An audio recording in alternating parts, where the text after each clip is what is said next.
In this video, you will be guided through the process of replacing a mass airflow sensor on Chevrolet Cruze 2011.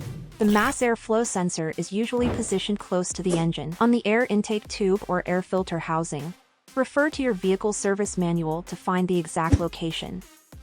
Begin with the removal process. Ensuring the engine has cooled down is crucial.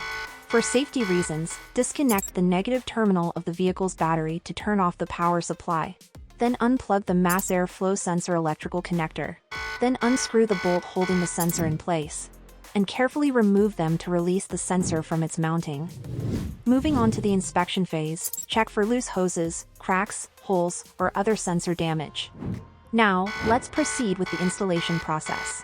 Begin by carefully inserting the mass airflow sensor into the intake air manifold and ensuring a secure fit. Then tighten the bolts to hold the new mass airflow sensor in place securely.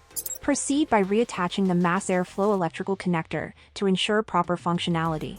Next, reconnect the negative battery cable terminal to complete the installation process. Finally, start the engine and check for any warning lights on the dashboard. If everything looks good, test drive the vehicle to ensure it runs smoothly without any issues. That concludes the complete procedure for replacing a mass airflow sensor on Chevrolet Cruze 2011. Thank you for watching.